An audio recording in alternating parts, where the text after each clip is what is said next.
everyone. I'm Hongyan Chang, a PhD student from the Department of Computer Science. Today, I'm so happy to be here to give you an overview about our work titled "On the Privacy Risks of Algorithmic Fairness." This is a joint work with my supervisor, Dr. Shakti. Algorithmic fairness and privacy are essential components of trustworthy machine learning. Most of existing work focuses on solving one problem: designing privacy-preserving learning algorithms or fair machine learning algorithms. However, in real life, privacy and fairness do not exist in isolation. So a deeper understanding of the relationship between privacy and fairness is necessary. In our paper, we try to find the cost of privacy when we achieve fairness. Fairness concern arises based on the fact that machine learning models are increasingly used in applications of significant individual-level consequences, such as personal finance, employment decisions. The natural question we want to ask is, do these machine learning algorithms discriminate on race, gender, or other legally protected attributes? At high level, human is not involved in this decision-making, so it's likely to think that machine learning models do not discriminate on the protected attributes. However, the stereotyping and the discriminations can be found everywhere, from computer vision system to the natural language processing.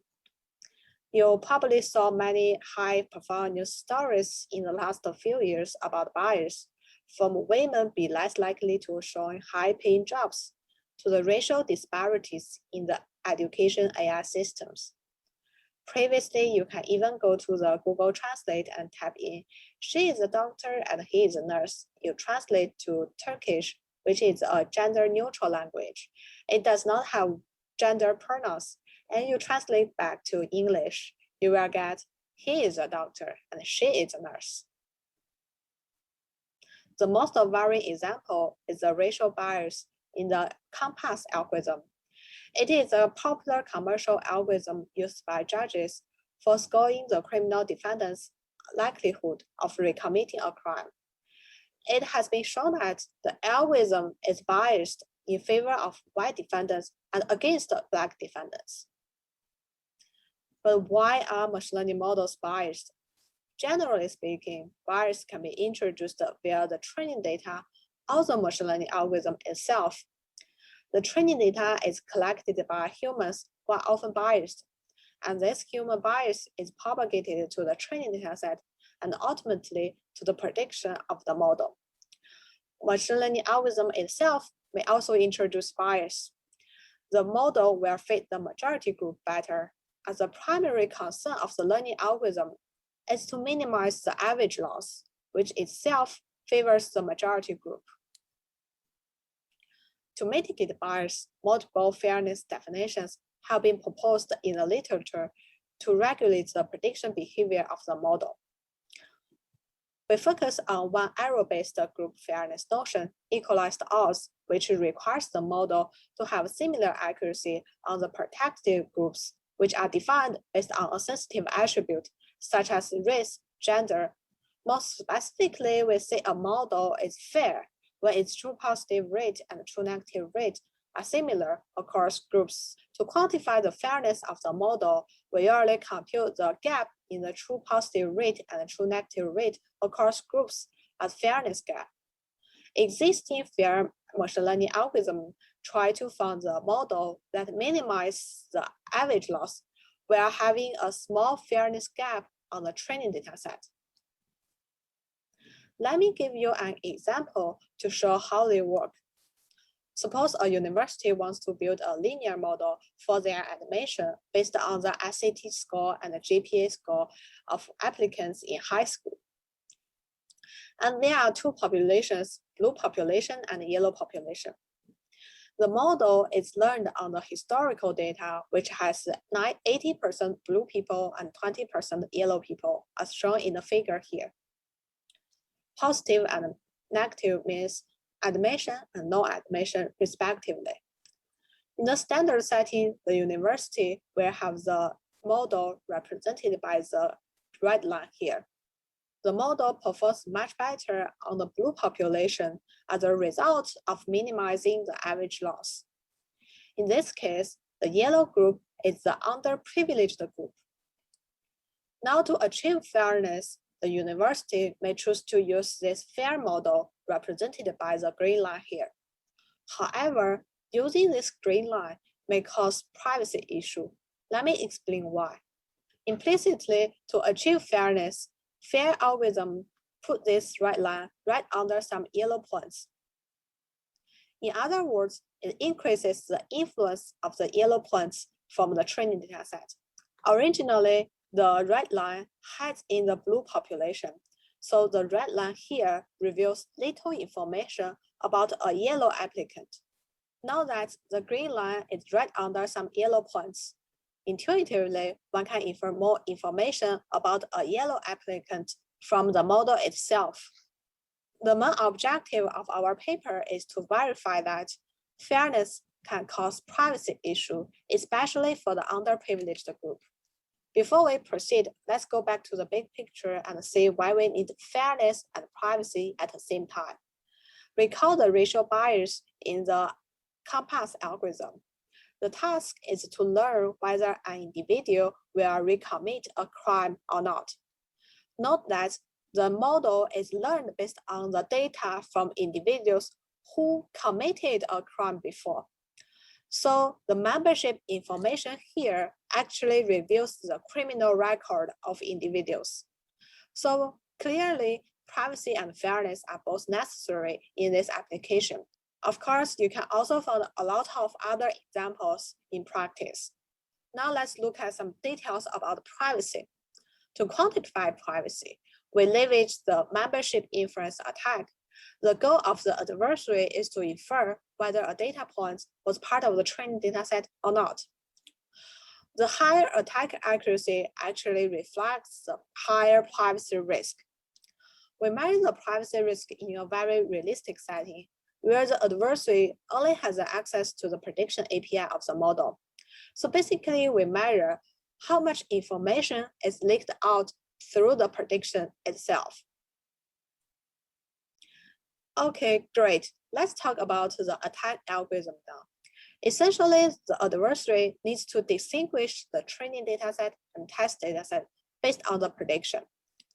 Shockley et al. Proposed to find an attack model per class. And the attack model is essentially a threshold about the prediction uncertainty of the model. The intuition is that the model is usually more confident about their prediction on the training dataset. So the adversary can use this signal to distinguish the training data and the test data. The adversary predicts a point was part of the training dataset if the prediction uncertainty of the data point is below this threshold, and vice versa. After that, some work proposed to find a global model to simplify this attack. However, the attack accuracy is also reduced. So in our paper, instead of finding a single global model, we adapt attack strategy from Shockley et al. To the setting where the adversary knows the sensitive attribute. We propose to find an attack strategy per subgroup, which is defined based on the label and the sensitive attribute. The rationale behind this is that the model performs differently even for the data within the same class. In our previous example, the standard model has a very different prediction behavior for the blue population and the yellow population, even within the same class. The differences between the groups is also what fairness cares about. To further illustrate our attack strategy, I show you the cross-entropy loss of the standard model for different groups with the same label. We generate a synthetic dataset in which we have two protected groups, blue group and yellow group, and binary labels positive and negative. The features for those four subgroups are generated from different two-dimensional Gaussian distributions. The blue group is the majority group, and here are the results on subgroups with positive labels.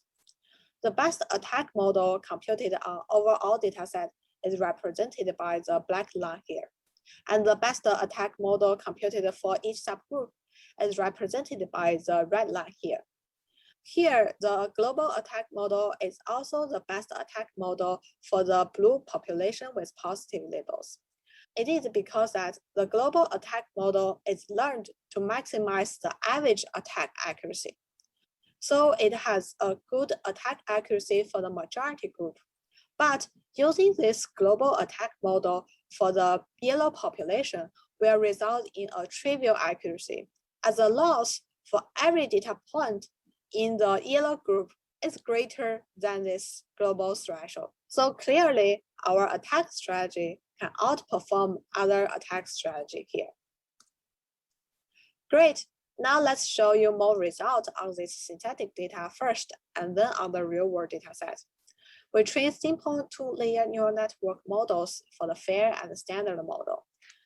The table here shows the results on different subgroups using different attack strategies for the standard model and the fair model. We can see that finding a threshold per subgroup improves the attack accuracy significantly for the standard model and the fair model. In addition, the gap in the attack accuracy between the standard model and the fair model is also large on the yellow group with positive label. We call the gap as privacy cost and the attack accuracy as privacy risk. Now let's take a closer look at the privacy cost. Here I show you the results on the training dataset for the yellow population and blue population with the positive labels. The x-axis here is a privacy risk, and the y-axis here is a training accuracy. The standard model performs much better on the blue population compared with yellow population. Now, if we train a fair model, which guarantees that the differences in the error rate for those two subgroups is smaller than 0.001, the accuracy for the yellow group will be improved. However, the privacy risk for the yellow population is also increased at the same time. It shows that fair model improves the accuracy but leaks more information on the underprivileged subgroup. Now let's take a closer look at the accuracy gain and the privacy risk for the underprivileged group. We train the fair model and the standard model on the same training dataset. The training accuracy gain is how much the accuracy is improved when we use fair model instead of standard model.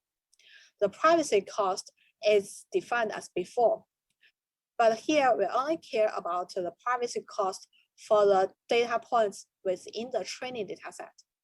So each dot here represents the result for a single data point. We can see that when the training accuracy gain is higher, the privacy cost is also higher. So it means that the underprivileged subgroup potentially gain higher influence on the fair model because the accuracy on the subgroup is improved. But at the same time, it can significantly increase their privacy risk. Now let's see the trade-off between privacy and fairness. We vary the distribution of the data. Each dot here represents a result for one setting. The x-axis is the fairness gap of the standard model, reflecting the unfairness of the standard model. We can see a clear trend. When the unfairness of the standard model is higher, there are more needs for fair machine learning algorithms. But in this case, the privacy cost of achieving fairness is also higher. We also conduct experiments on multiple real-world data sets. Here, I show you the results on the COMPASS dataset. Similarly, we have 4 subgroups defined based on the race and the true label. We can see that the privacy risks for those subgroups is increased when we achieve fairness, and the magnitude of the increase is different for different subgroups. So the takeaway from our paper is that group fairness based on equalizing the error across groups comes at the cost of privacy. And this privacy cost is not distributed evenly across groups. So in practice, if we try to protect the underprivileged groups using fair machine learning algorithms, we must be very careful because it may increase their privacy risk. Thanks for your attention. I'm looking forward to our Q&A session. But if you have any questions offline, please feel free to reach me through the email. Thank you. All right. So that was the presentation. And we have our speaker here. Hi, thanks for being here. Hi, thanks, Adam. Okay. We have technically we should stop the Q&A at 11:30, but if there are more questions and you're okay to take them, we can definitely do that. Yeah, so let's wait for the questions to come in. Okay. Okay, Raka here has a question. Since there is an imbalance between the importance of various training data points, which in turn affects the model sensitivity, does it also mean that it will hurt the model robustness, making it more vulnerable in general to all forms of adversarial attacks, not just privacy? That is an excellent question. Actually, we have one paper about the robustness of FAIR algorithm. You are correct. So basically, the influence of the underprivileged group is increased when we use FAIR models. So the FAIR models will be less robust to the poisoning attacks and also to the adversarial examples. So that is a correct understanding of this problem. So this FAIR algorithm actually have a lot of issues with robustness and privacy. Okay, well, no one else has asked. Well, in case people are still thinking of a question, I actually do have one to ask on this as like follow up. So when you guys, because I actually don't work in this field, so I don't really know much. So it might be a silly question.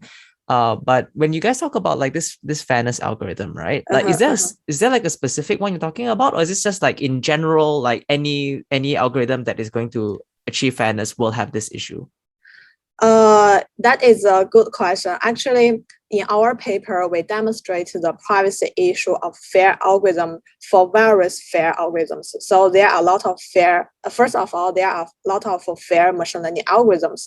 Second of all, we evaluate the privacy. We measure the privacy risk for different FAIR algorithms, and we show that if the FAIR algorithm can achieve a good accuracy, if the FAIR algorithm models can achieve a good accuracy on the underprivileged group, then the privacy issue and the robustness issue will hold. I mean, there are the robustness issue and the privacy issue. So as long as the FAIR model can achieve good accuracy, then there is a conflict between privacy and fairness. Right. So in other words, to kind of summarize, based off existing techniques, it's kind of like a trade-off for now. Yeah, that's true. Yes. Right. So in your opinion, do you think it would ever be possible to achieve both, or is this still within the realm of possibility, or are you a bit more pessimistic? I mean, it's just a bit of I think it's a very interesting question. Actually, there are some theoretical works try to analyze the trade-off between differential privacy and fairness. So basically, can we achieve differential privacy and fairness at the same time? The negative result is that if we want to achieve pure differential privacy, which is a restricted notion of differential privacy, then the FAIR algorithm, if the algorithm is differentially private and it's guaranteed to output a FAIR classifier, then this FAIR classifier must be a constant classifier. So basically, we cannot achieve pure differential privacy, group fairness, and high accuracy at the same time. But on the other hand, if we try to relax our privacy notion, for example, if we want to achieve approximate DP, then in that case, there are some works designed differentially private FAIR algorithm.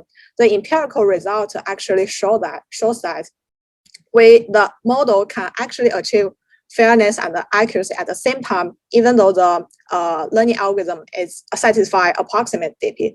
So in my opinion, I am quite optimistic in the sense that I think approximate DP and approximate fairness and good accuracy can be achieved at the same time. But of course, it requires some effort from the research communities. Right. So I think so he has a follow-up as a question about that. He says, do you mind sharing the work on proving the trade-off between fairness and privacy? So perhaps you could give a citation or something. Oh, yes, yes, of course. Let me share the paper here. Awesome. Thank you.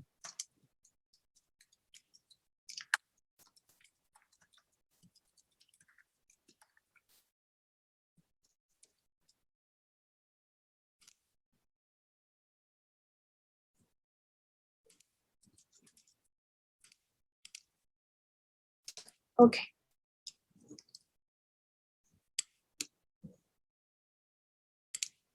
Okay, I already shared the link to the paper.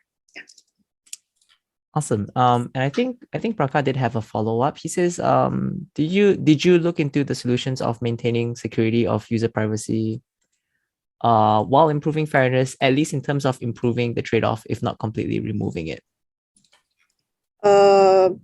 Actually, one simple solution to reduce the privacy cost of fair machine learning is to collect more data.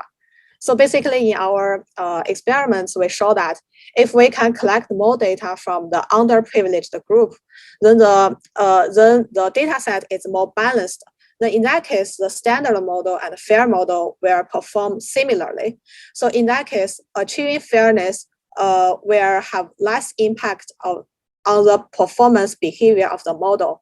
So as a consequence, the privacy cost of achieving fairness will be also reduced. I think there are some works trying to find a way to collect more data in an efficient way. So I think that is a potential solution we can look at.